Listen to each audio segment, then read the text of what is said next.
I'm going to show you how to leverage powerful AI models into your .NET application. So we can use the well-known YOLO, you only look once, model for object detection, classification, segmentation, or pose detection. So I'll use a YOLO v8 model for classification and detection, and throughout multiple industries, you could apply it to medical imagery for blood cell detection, for example, for safety in any industry to detect for helmets. You could apply it to all kinds of textual documents, for example, invoices, and you can even turn sounds into images and detect patterns in there, or in the stock market. You can detect head and shoulders patterns, for example. So classification is more like, what is this image about? Is it about an apple? Is it about an orange? Will give a probability of what the image is about. Detection would be more like, where is the apple located in the image? If there is one, it's going to detect all of those objects in that image and give you the position in the shape of a bounding box, so the coordinates within the image. So now I'm going to show you how to leverage a YOLO model in your .NET applications with just a few lines of code.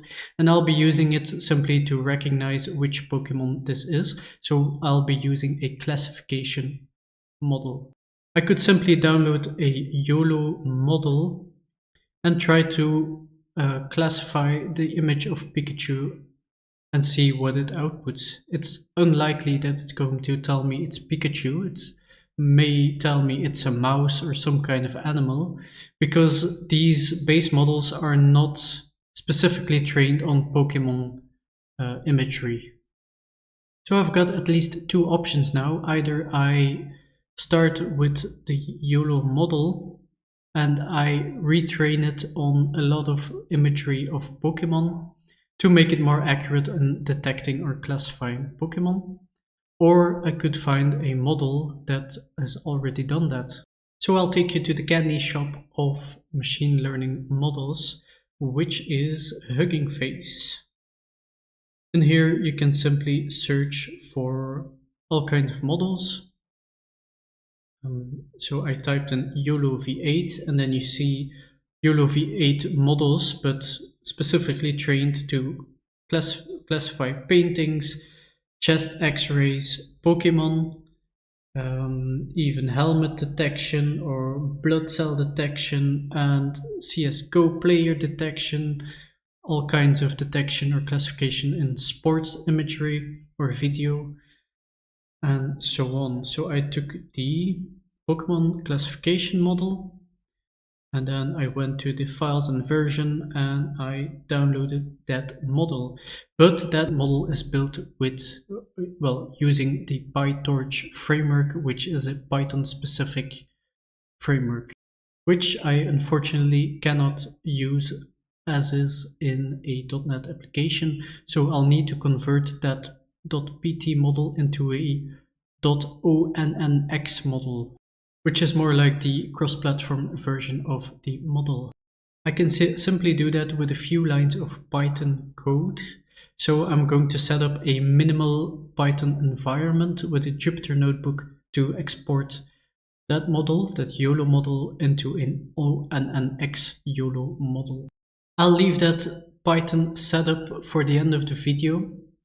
But I highly recommend you to follow along so you can experiment with all kinds of models, export all kinds of models. So now I should be able to go back to my Polyglot notebook with .NET code, install the YOLO v8 package, which is some kind of a wrapper around ML.NET, specifically for the YOLO v8 models, which so, in the Polyglot notebook, YOLO v8, and then the image sharp from 6labors, which is a useful NuGet package to transform pictures, images. Do note this package is, I think some functionality is behind some kind of license, so it's not all.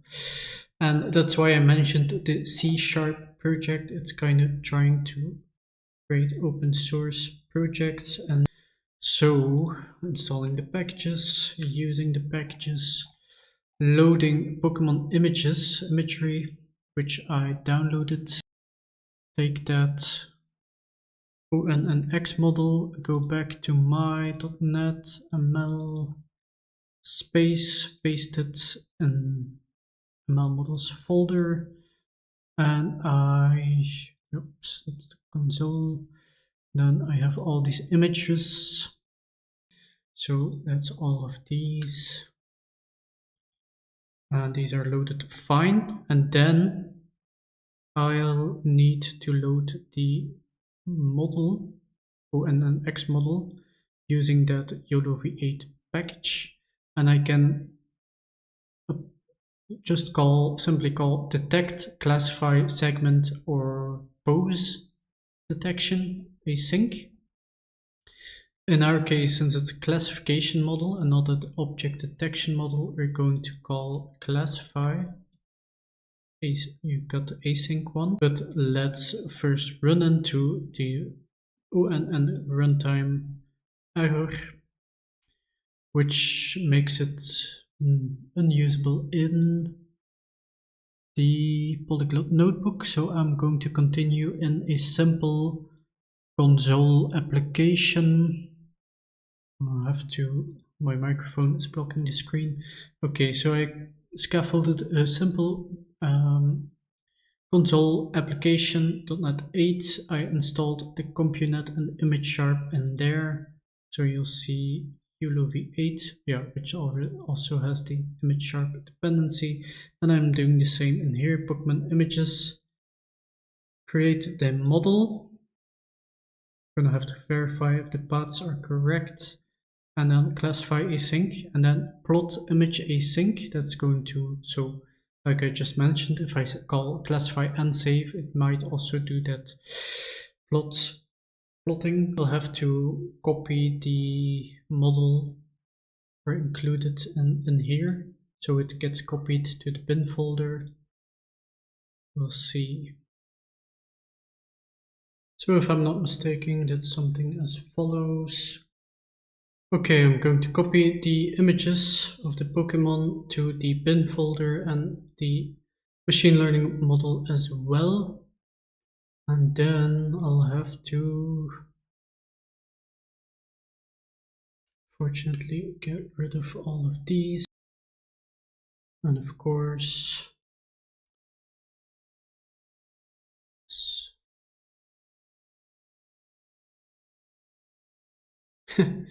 and it seems to think it's a Kangaskhan. Let's see what the result is.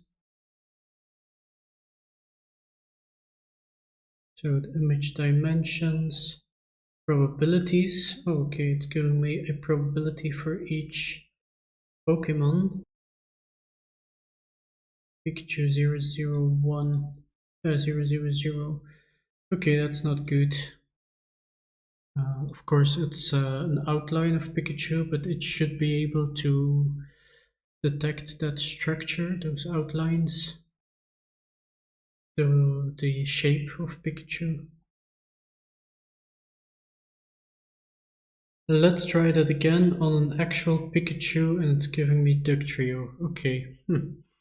So either the model is just really poorly trained with not enough variations of Pikachu, because the image is pretty clear. So I added this transparent Pikachu in there, but it's not that accurate. Okay, so that model didn't perform as well as I hoped, because I've built a Pokemon classification model myself in the past with TensorFlow, a convolutional neural network, and it was able to distinguish these Pokemon outlines. I did only train it on a dataset with only 5 different types of Pokemon, but the results were accurate. I'd recommend you to check out all of the other models. So now you could try classify and save async. or you could do it in multiple steps. Classify and save as things should. So do the prediction. I think also draw plot the image async and then save it to a directory. Well, image. And then maybe we could just save that one. Wait. Save async. Let's make that image 5 to be the same one. And then in the bin folder, it created this result.png, and you see the ductrio label, which is of course wrong. But if this was an object detection model, then you would see a bounding box around the object it detected, of all the objects it detected. So I'll start with installing Python 3.9, since I found that the most compatible version with a lot of the machine learning work out there.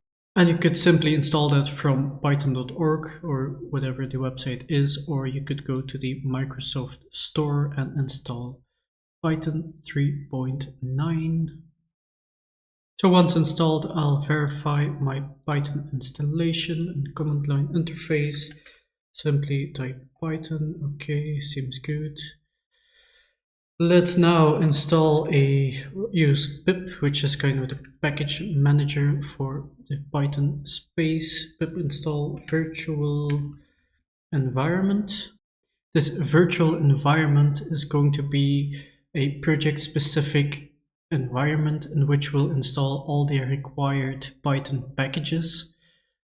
And that's useful because now we can have such an environment per project instead of installing all of those packages onto my computer, which would cause a collision, create encapsulated or isolated environments in which we'll install the required packages.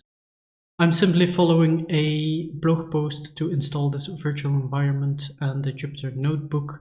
I'll leave the links down in this polyglot notebook, and I'll drop that one onto my Gizcode Patreon, which is gizcode.com/gizstupid. And I'll include the machine learning models and all of the other code I'll produce in this video. So this is the blog post I'm talking about.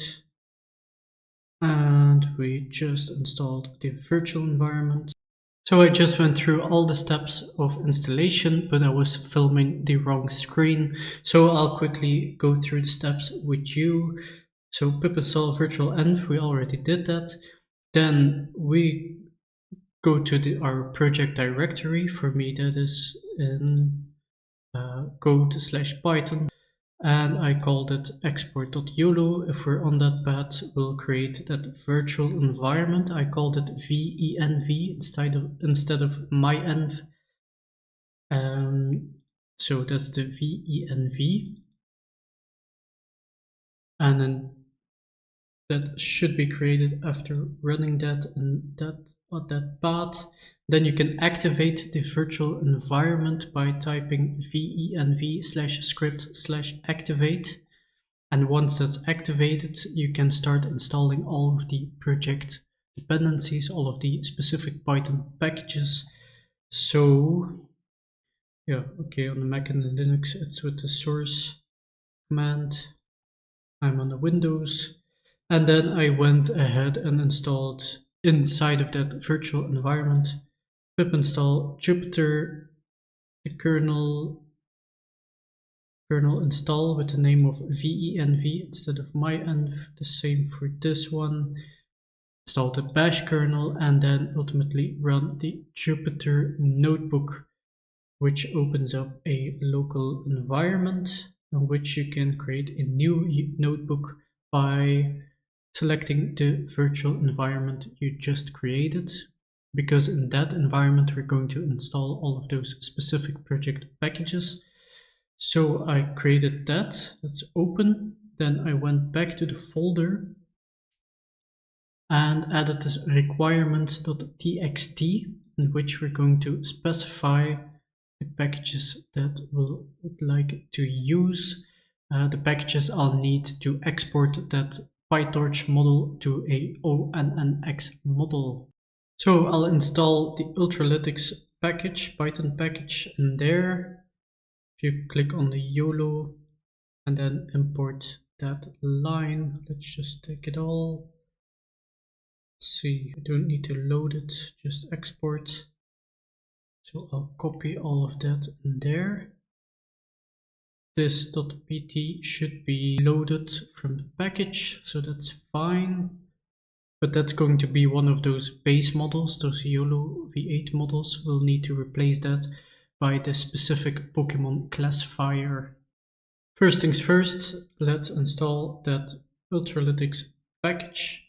I hope that's the only thing I'll need. Then I'll go back to the terminal, I'll open a new one. And then I'm going to run. Well, I need to activate that virtual environment again. Let's see, venv scripts activate. Come on. And then say pip install. I'm going to say -r and then requirements.txt, and then it should install all of the packages specified in the requirements.txt, which is for now only the Ultralytics package, but that seems to have some other dependencies below for images, pandas for data frames, OpenCV for plotting and stuff, matplotlib as well, well for image transformation, and a lot more. And I have to mention, C# is trying to port all of these or convert all of these packages to the .NET space, so TensorFlow, NumSharp, Keras, all kinds of machine learning frameworks, NumPy, Catalyst is a bit like Spacey. That's a really cool NLP package for entity named entity recognition and so on. Let's see. And then it's working on pandas.net, so that data frames one, matplotlib, scikit-learn for machine learning statistical models, Podsharp, really cool stuff. So kind of the counterparts of the most used Python machine learning packages. I'm going to kernel restart if I needed to. Anyway, it does work. So now I could export a base model, or I could go to the Pokemon classification one. I have to copy it to the project. I'll put it in here, ML models. And so I showed you how to simply download it by going to the files and version and click download. But I already did that. Let's see. It is, however, ND. So I've got this YOLO classification. I'm going to copy both. Let's see, is it an ML models.pt? It successfully downloaded that, exported that model to hopefully the same directory, but sometimes you may need to look for it. It's not always able to do it. So now we have that YOLO v8m Pokemon classification.onnx. And that one I can use in the .NET application. So that's all for this video. I showed you how to add a rather powerful YOLO model into your .NET applications with just a few lines of code. And I showed you how to set up a minimal Python environment for all kinds of experimentation and to export the models you would like to use in your .NET apps. So it's rather unfortunate that that Pokemon classification model didn't perform as I would have hoped, but I can assure you that there are many models on the Hugging Face platform that do perform very well. I'll leave all of the code produced in this video on my Patreon /KissStupid, and you can check out kisscode.com to get access to my best NuGet packages, the source code, and the version 1 of the brand website. I'll soon release version 2 of this brand website. I'm just finishing up the last features slowly but surely, and I hope I see you in the next video. Don't forget to like and subscribe.